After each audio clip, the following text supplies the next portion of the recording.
Be me, some guy working in a mid-sized marketing firm. The job is fine, pay is decent, people are mostly normal, or at least they were. Our office used to have a pretty relaxed vibe. People would joke around, talk about sports, movies, whatever. We'd go for drinks after work sometimes. It was a solid team, a real collaborative atmosphere where you could actually get work done and not feel like you were in a concrete box for 8 hours a day. Then, about 2 years ago, the company hired Ella. At first, she seemed normal enough, smart, seemed competent at her job. But it didn't take long for the real her to start showing up. Little things at first. A sigh when someone told a harmless joke. A comment under her breath about the boys' club when a few of us were talking about a football game. We all just kind of ignored it. Every office has someone with a bit of an attitude. The first big incident was maybe a few months after she started. We were in a team meeting. The boss is outlining a new project. He's a decent guy, pretty hands-off as long as the numbers look good. He wraps up his presentation and says, "All right, guys, let's get to work on this." Ella clears her throat, loudly. The room goes quiet.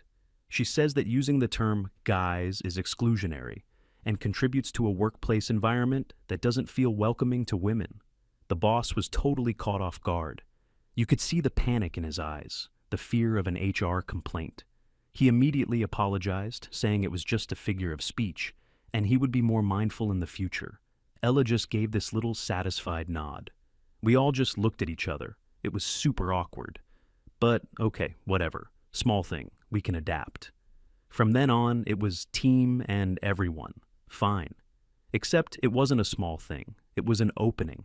She saw that management would fold instantly to avoid confrontation. So the crusade began to ramp up. It became a weekly, then almost daily occurrence. The office kitchen became a minefield. Someone would leave a coffee mug in the sink. Instead of just washing it or ignoring it, Ella would launch into a monologue about weaponized incompetence and how men are socialized to expect women to clean up after them. It didn't matter who left the mug. It was always a symptom of the patriarchy. Then we hired Lee. Lee was a young guy, fresh out of college, super enthusiastic, eager to please and make friends. A genuinely nice kid. On his first week, a few of us were chatting by the water cooler.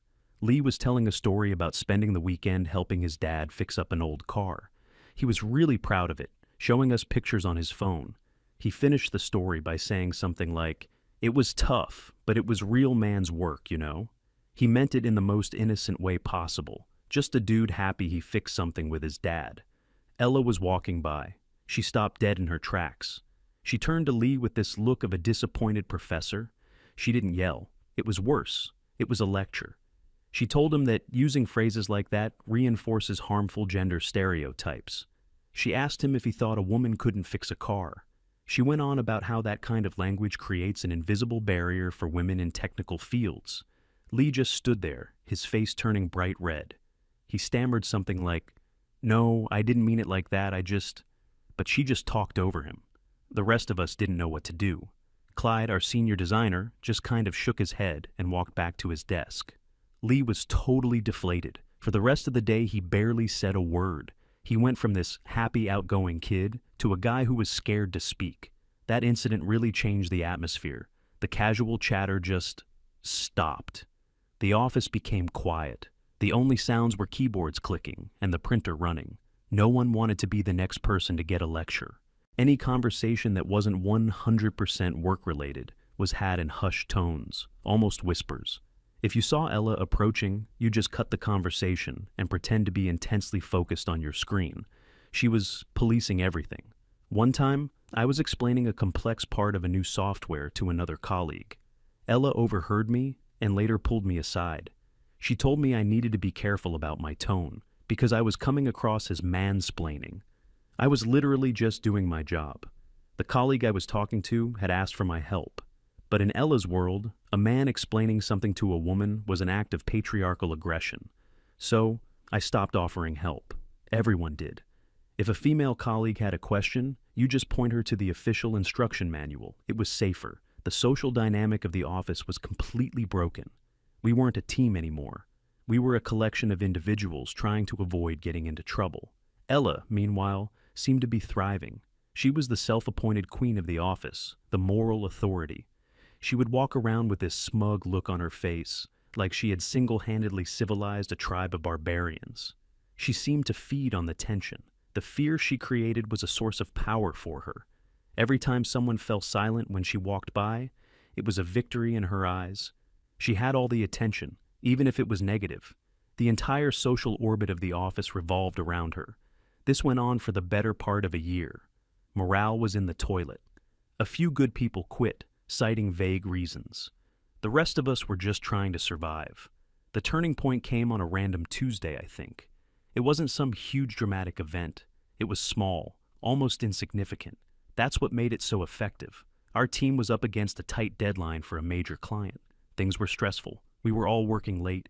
Clyde was in charge of the final design elements. Clyde is one of those guys who is just incredibly good at his job. He's been with the company for over a decade. He's calm, professional, and everyone respects him. He's not a loud guy. He leads by example. He had been a bit of a mentor to a lot of us, including me. He had always been polite to Ella, but firm. He didn't engage in her debates, but he also didn't just cower like the rest of us.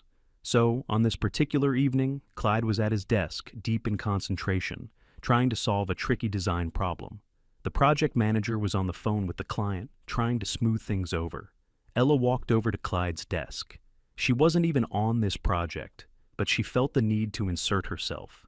She looked at his screen and said, "You know, your posture is a perfect example of defensive male body language. It's very aggressive." Clyde didn't even look up from his screen. He was on a roll, in the zone, and her comment was just a fly buzzing in his ear. He just said, "Ella, not now, I'm busy." His tone wasn't angry. It was just focused, dismissive. Well, that was the wrong thing to say. She launched into it, accused him of having a condescending tone, said he was being dismissive of a female colleague's input. She started talking about how men use busyness as an excuse to ignore women's voices in the workplace. It was completely absurd. The fate of $1 million account was hanging in the balance, and she was lecturing him on his tone. Clyde slowly stopped what he was doing. He put down his stylus. He leaned back in his chair and finally looked at her. But he didn't look angry. He didn't look frustrated. He just looked tired. He stared at her for a few seconds without saying a word. The entire office was dead silent, watching this unfold. Then he just turned back to his computer, didn't say another word to her, just picked up his stylus and went back to work, completely ignoring her presence. Ella stood there for another moment, clearly expecting a fight or an apology. She got neither. She just got silence. Humiliated, she huffed and walked back to her desk. The spell was broken. Later that night, as we were packing up, I walked by Clyde's desk. I just said, "You okay, man?" He looked up at me, and there was this strange clarity in his eyes. He told me he had a revelation while Ella was lecturing him. He said he realized we had all been playing her game.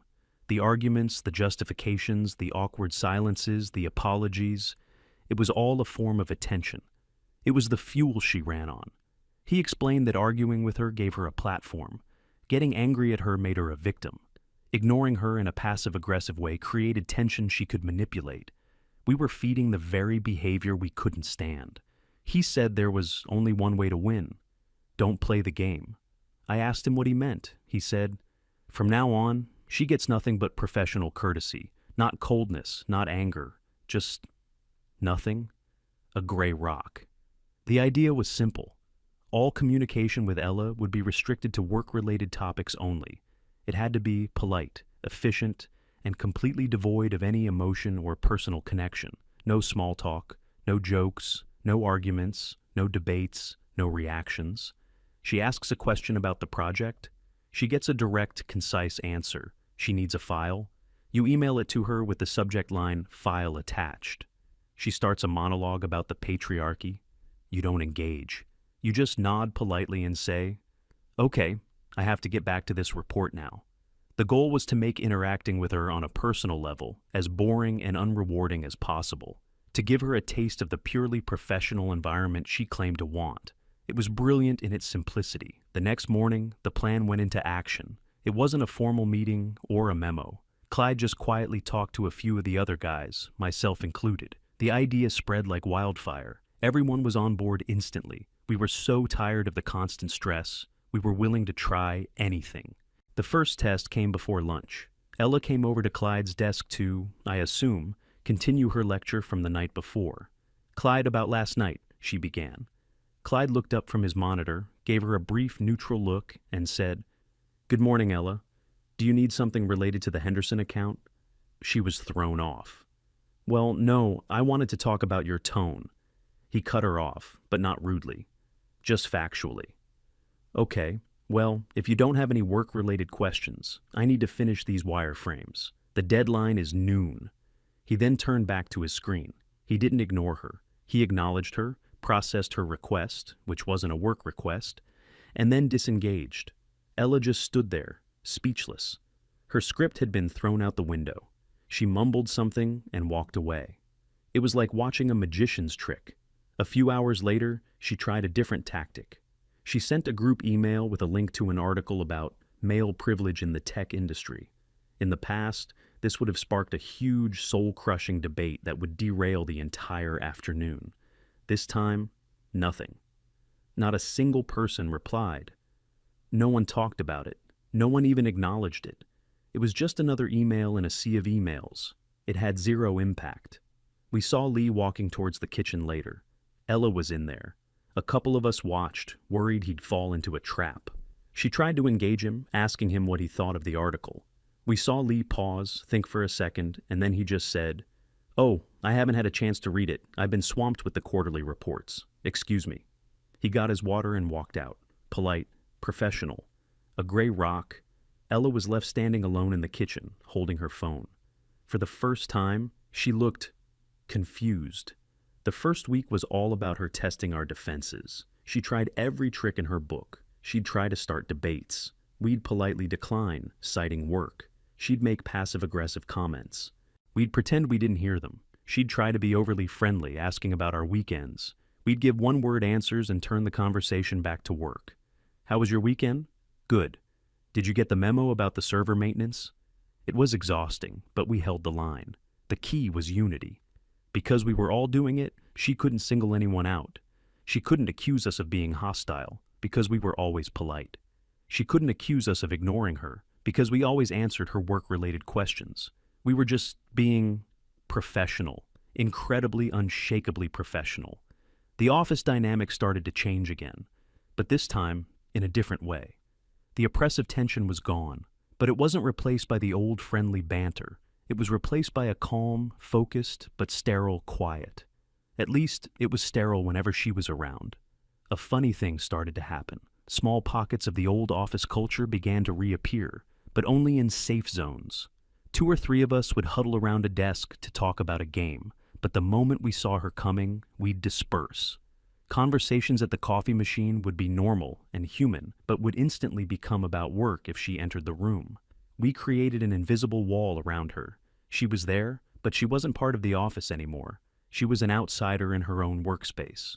For the first month or so, she seemed to interpret our new behavior as a victory.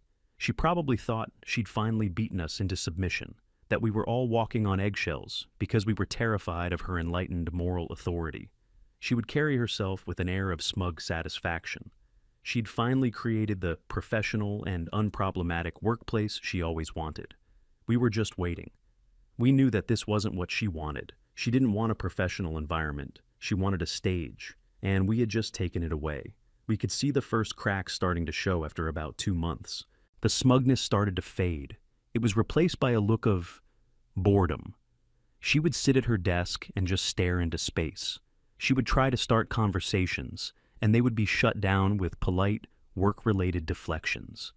The energy she got from conflict was gone. The power she felt from correcting people was gone. The attention she commanded, even if it was negative, was gone. She was just another employee in a quiet office, and it was becoming clear that she hated it. We had successfully created a work environment that was perfectly tailored to her stated ideals, and it was driving her crazy. The next phase of her strategy began subtly. If conflict didn't work, maybe kindness would. She was trying to find a new way in. One Monday morning, she came in with a big box of expensive donuts from that fancy bakery downtown. She put them in the kitchen with a little handwritten note that said, "Happy Monday, everyone, Ella."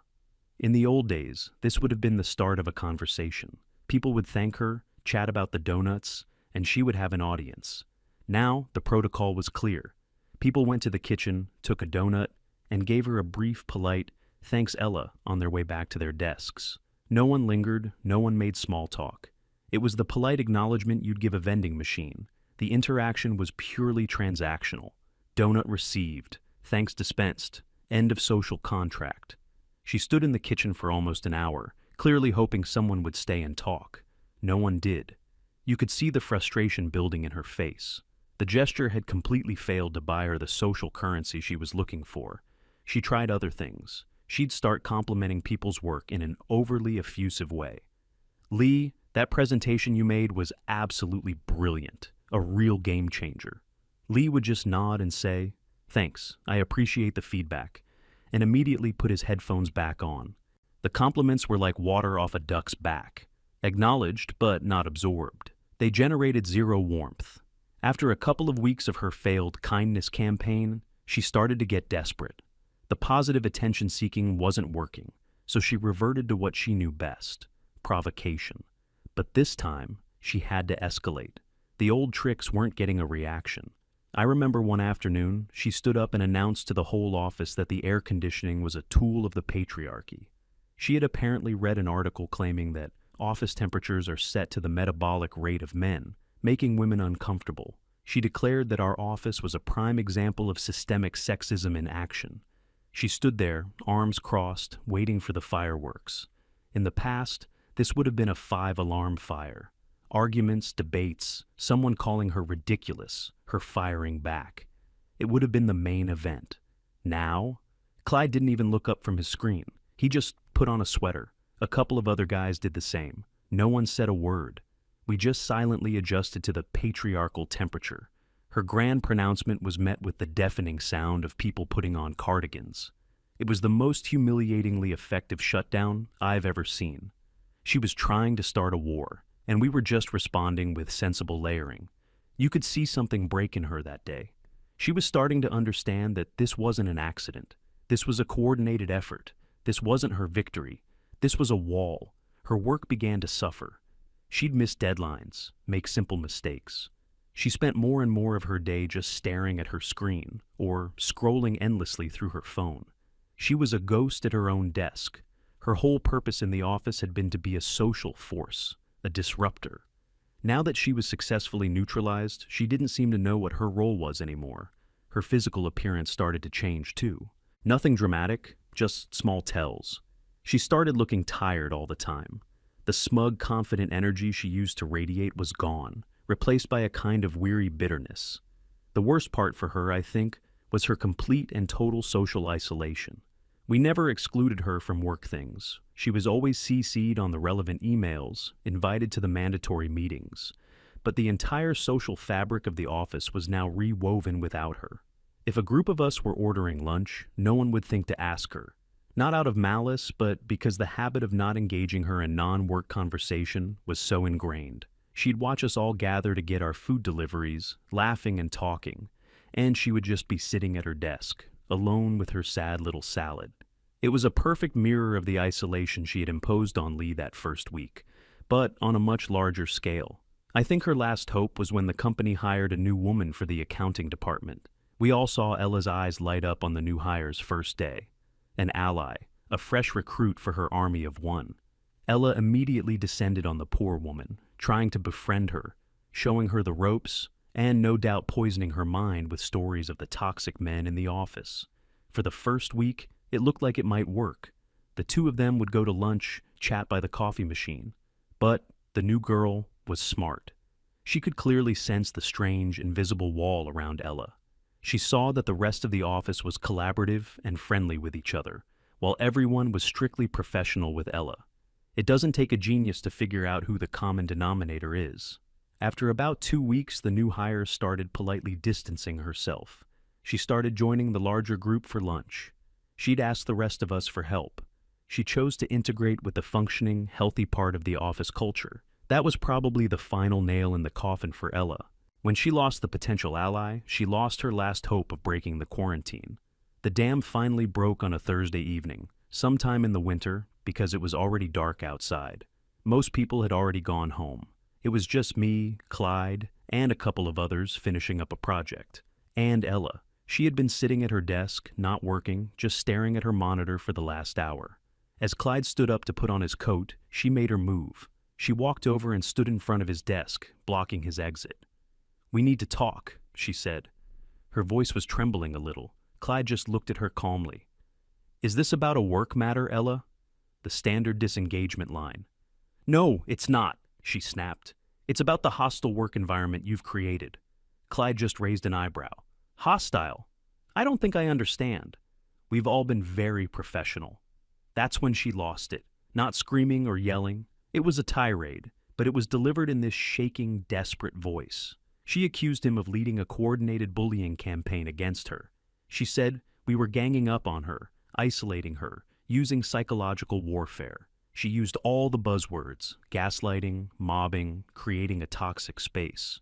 She was trying to frame us as the aggressors, using the very language she had taught us to fear. The few of us left in the office had stopped what we were doing, watching this all go down.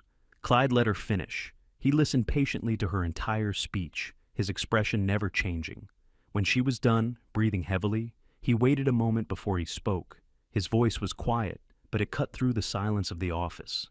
He told her he was sorry she felt that way, but that her perception was incorrect. He said, "Ella, for 2 years, you have lectured us." He reminded her of the time she shamed Lee for talking about his dad. He reminded her of the constant complaints about our language, our jokes, our conversations. He reminded her of the time she accused me of mansplaining for simply doing my job. He laid it all out, not with anger, but with cold, hard facts. "You made it clear," he said, "that any interaction with you that wasn't strictly professional was a potential HR violation. You told us, in 100 different ways, that you found our normal social behavior to be offensive and problematic." She opened her mouth to argue, but he held up a hand. "So we listened," he continued. "We took your complaints to heart. We decided to give you exactly what you said you wanted." He looked her right in the eye. "We created a space around you that is 100% professional, 100% safe. There are no microaggressions. There are no off-color jokes. There is no toxic small talk. We only discuss work with you. We are simply respecting the boundaries that you, yourself, established." He paused for a second. "This isn't a hostile environment, Ella. This is the environment you built. We're just living in it." Ella just stared at him. The color drained from her face. Every weapon in her arsenal had just been turned against her. She had been perfectly, logically, and completely defeated with her own ideology. There was nothing she could say. What could she possibly argue? That she actually liked the attention from the jokes she claimed to hate? That she missed the small talk she had labeled as toxic? That her crusade for a professional workplace was a complete sham, and all she ever wanted was to be the center of attention? Admitting any of that would mean admitting her entire persona was a lie. So, she said nothing. She just stood there in silence for what felt like an eternity. Then she slowly turned, walked back to her desk, gathered her things, and left without another word. That was the end. The fight was over. The next day she came into work and was a completely different person. The fire was gone from her eyes. She didn't speak to anyone unless she was spoken to. She did her work. She went home. She became a ghost, a non-entity. That was almost a year ago. She still works here. The office culture eventually bounced back. The old friendly atmosphere returned, maybe even stronger than before, because we all went through that weird time together. We talk, we joke, we go for drinks. It's a team again. But there's still that invisible wall around her. It's not enforced anymore. It's just there, a habit. We're not mean to her. If she asks a direct work question, we answer it. But the social part is gone forever. Sometimes I look over at her desk, and she's just sitting there in her self-imposed silence. She got exactly what she demanded, a world without any male toxicity, a world of pure, sterile professionalism, a world where no man will ever bother her with a stupid joke or a casual conversation again. She won, and now she has to live with it.